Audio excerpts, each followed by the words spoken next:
We're going to go ahead and move to slide 2. And slide 2 is just talking about how ITV has evolved from how people thought about interactive television watching.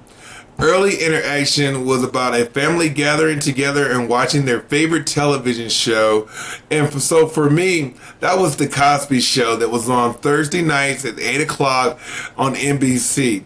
We would come together and sit in front of the television as a family, and this was what we considered as interaction television. Well, how things have changed over the years. Interactive television has moved from what we have just talked about there to the process of viewer participation. ITV literally is a form of media convergence, adding data services to traditional television technologies, which include on-demand delivery of content as well as new uses such as online shopping, banking, and collecting demographic data for those media providers, media customized, and so forth. So this is no longer simply being tied to a programming schedule or one way of viewing media, which would be the television set. You are receiving media from different devices and even on demand as an option. That kind of frees you up to do other things while watching television. The old watching television as interaction has been left behind or taken over by doing other things while watching television.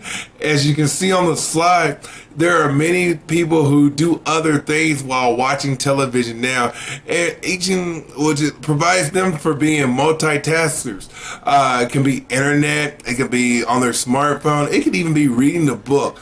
All those are different ways that they are continuing to watch television, but also being interactive with other medias and so forth. Moving over to slide 3 talks about the different platforms and how this can be summed up by just simply answering the question, how do you want to receive your media? Over the internet or through a cable provider? Some of the larger multi-channel television operators are AT&T, Comcast, Verizon, who also have developed apps to connect your service over the internet, while other internet sites such as YouTube, Yahoo, MSN, Netflix have given you another way to receive your media without a cable provider. So the selection is all yours, and I would say that what has really happened, there's a combination of both. Some people, instead of having a cable provider for, per se, a $69 cable provider, you could go ahead and get Netflix, which runs special like $9.95 a month for video streaming, which is a little bit more reasonable. You don't have as many channels as you would with a cable provider, but you do have a selection of maybe films or shows that you would probably want to watch and so forth. After choosing your delivery platform for media, then you think about the ways you want to receive that media.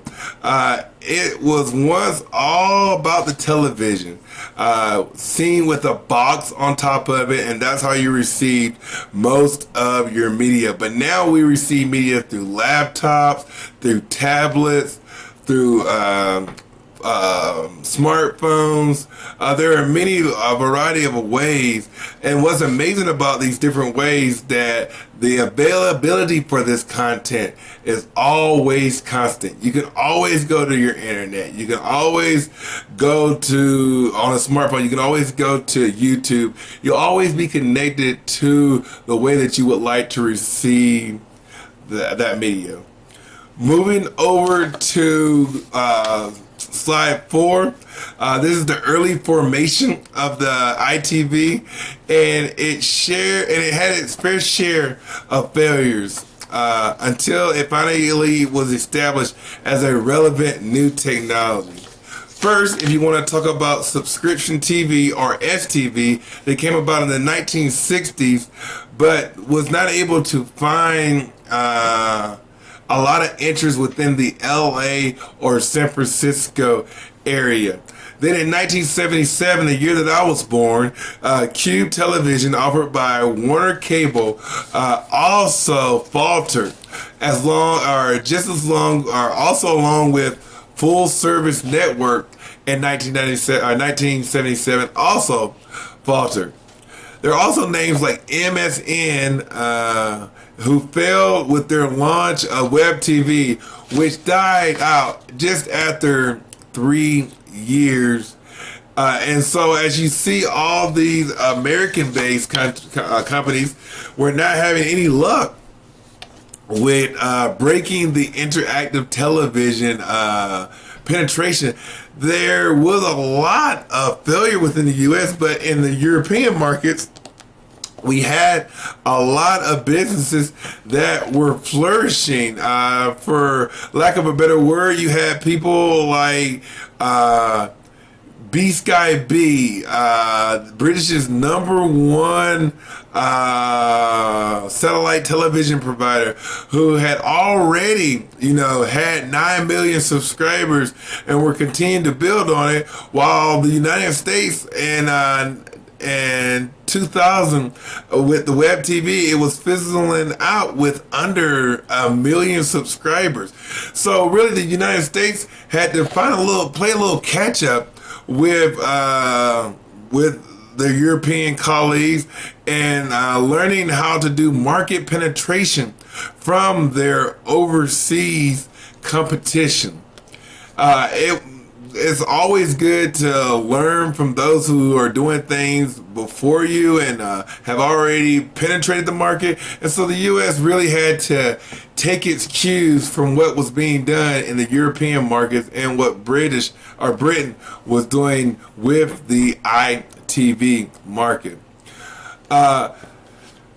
Late in the first decade of the new millennium, moving on to the next slide, most cable providers such as Comcast, Time Warner, Dish Network, DirecTV had about 25 million subscribers to their ITV technology.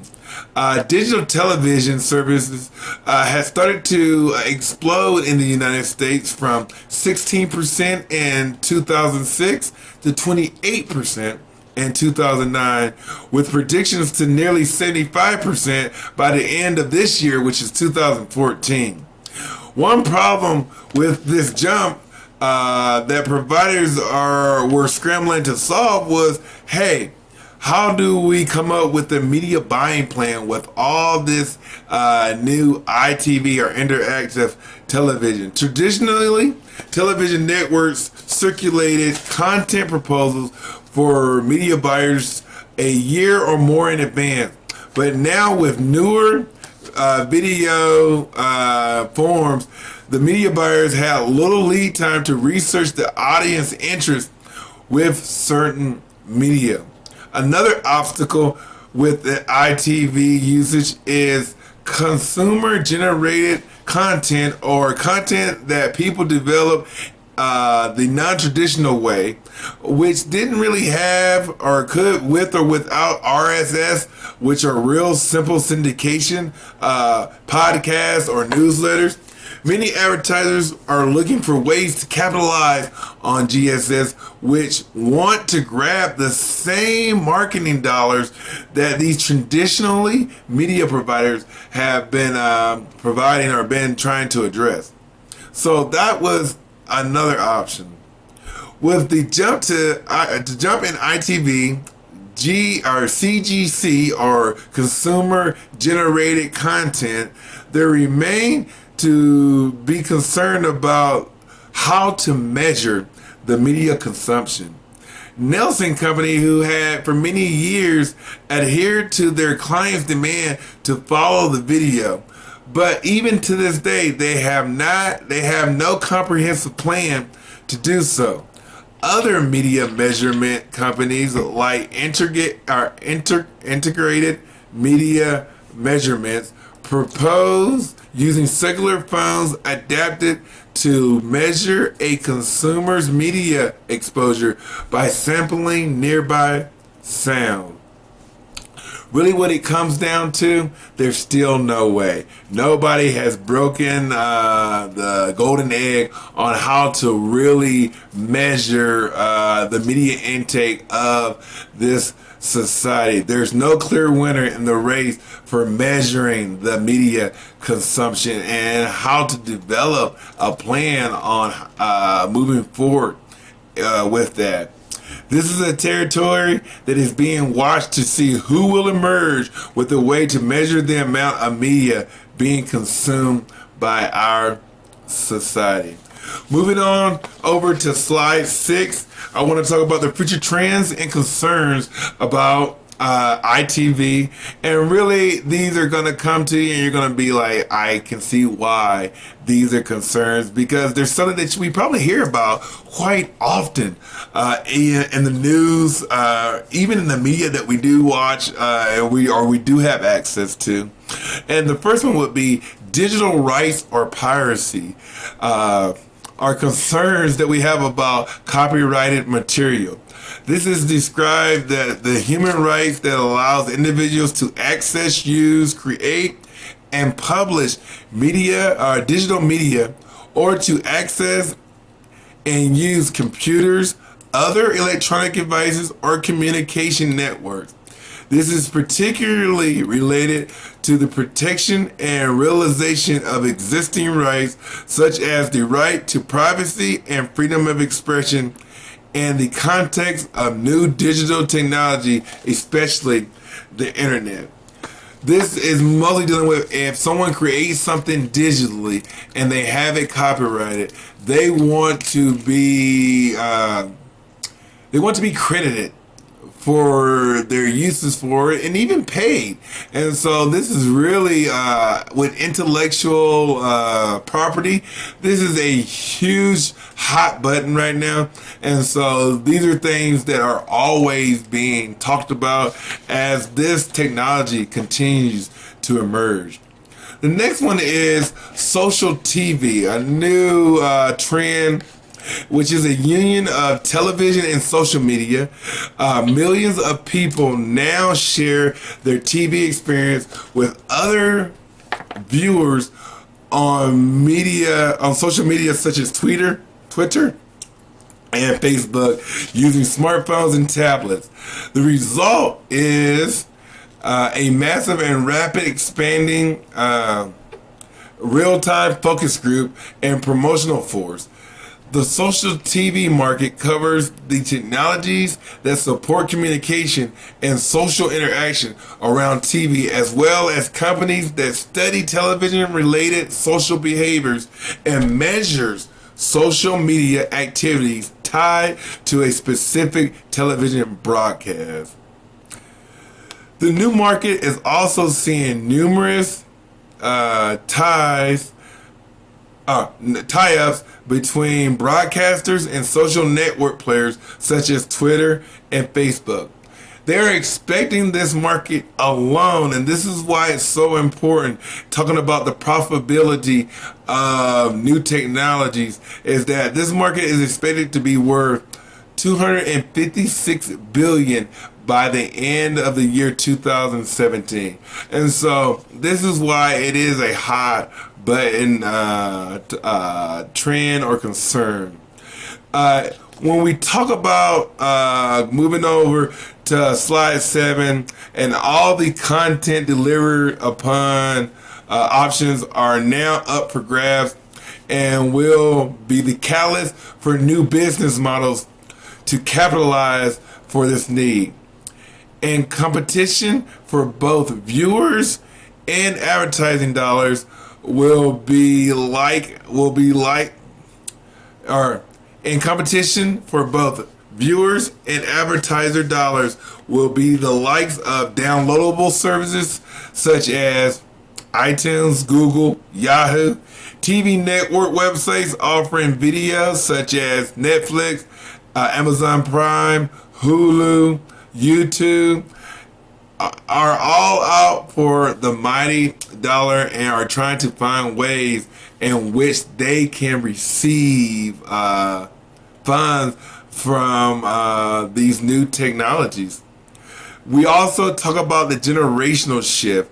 And this generational shift is a trend and a concern from when you think about baby boomers, or what our textbook likes to call the lean back generation, who had a surplus of money and were purchasing flat screens, DVRs, game consoles, to Generation X and millennials who are consuming mass amounts of media on multiple platforms, and they're not really spending the money that they would be spending on flat screens, or spending the money that they would do on a DVR, to where they now have it at a push of a button, to where they can watch things on demand or really in their own time frame. And so these are ways that we can see that the millennial generation have surpassed the Generation X generation. Also, the Generation X generation has surpassed that of the baby boomer. And we can expect, because of the multitasking generations that we are creating, that the next generation will inevitably pass the millennial generation. Another thing that is really a topic of concern, and that just really brings it down to, piracy, but also who has the right to give you such a material, would be the peer-to-peer sharing. Peer-to-peer file sharing technology has evolved through several design stages, from its early networks like Napster, which popularized this technology, to the later models like that of BitTorrent protocol. Several factors contribute to the widespread adoption and facilitation of peer-to-peer file sharing. These include increasing internet bandwidth, the widespread digitalization of physical media, and the increasing capability of residential personal computers. Users were able to transfer either one or more files from one computer to another computer and the internet through various file transfer systems and other file sharing networks. This has been really interesting with the file sharing, because really in this technology, it's not a big thing for people to share the knowledge to everyone besides the one who had invented the technology.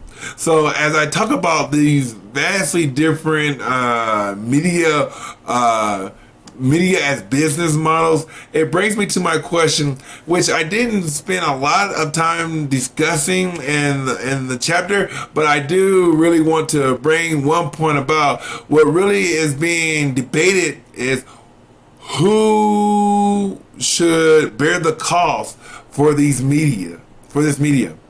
Should advertisers pay for the media and provide content free for the user, or should the user pay for content with or without an advertisement? Who should bear the cost? Should it be the advertiser, or should it be the user with or without the advertisement? I would like for you to choose a side and explain why you chose that side. Once again, I want to say thank you for listening to my presentation, and I look forward to see your responses. I hope y'all had a great day, and I will talk to you later. Blessings.